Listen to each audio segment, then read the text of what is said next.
Fire service একটি মহড়া দিচ্ছে যে যদি আগুন লাগে তাহলে তারা কিভাবে অ্যাসেম্বলি পয়েন্টে এসে দাঁড়াবে, সেটার একটি মহড়া দিচ্ছে। তো এখানে আগুন লাগার মতোই সাইরেন বাজানো হয় আর তারা নেমে আসবে, কিন্তু ওনারা হয়তো কিছু কিছু লোক বাস্তবমুখী করতেছে না, ঝিমে ঝিমে যাচ্ছে, আবার কেউ কেউ দূরে দূরে যাওয়ার চেষ্টা করতেছে। তো আমার মনে হয় যে এটা বাস্তবিক করা ভালো, কারণ রিহার্সেলটা থাকলে হয়তো বা কখনো যদি কোনো দুর্ঘটনা ঘটে তাহলে অনেক সময় আছে যে মানে দেওয়ার সাথে সাথেই কিছু কিছু লোক অনেক দ্রুত তাড়াতাড়ি চলে আসছে, আর কেউ আসছে যে ঝিমে ঝিমে যাচ্ছে।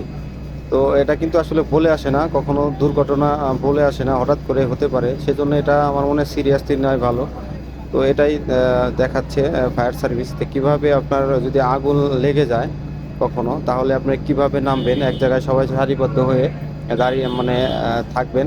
তো এখানে দাঁড়িয়ে থাকলে একটা হিসাব হয় যে কে কোথাও মানে ভেতরে আটকা আছে কিনা, সেটা এই কর্তৃপক্ষ জানতে পারবে।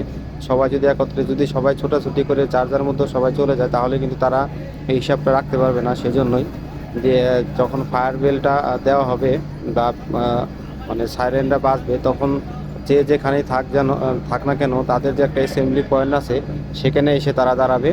আর কর্তৃপক্ষ যারা আছে তারা কিন্তু তাদের একটা হিসাব রাখবে, যদি কারো মিস্টেক হয় তাহলে তারা খোঁজ নিবে যে হয়তো বা ভেতরে আটকা আছে। তো সেজন্যই কিন্তু তাদেরকে এই মহড়াগুলো করায় ফায়ার সার্ভিস। তো এটা আমার মনে হয় যে সিরিয়াসলি নেওয়াই ভালো, কারণ সব কিছুই যে এটা একটা প্রশিক্ষণের মতো।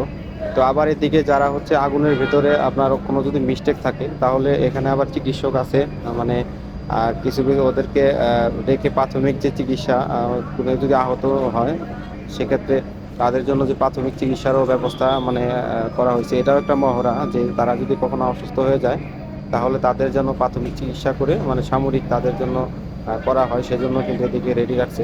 তো এটা আসলে একটা প্রস্তুতি থাকে সবারই।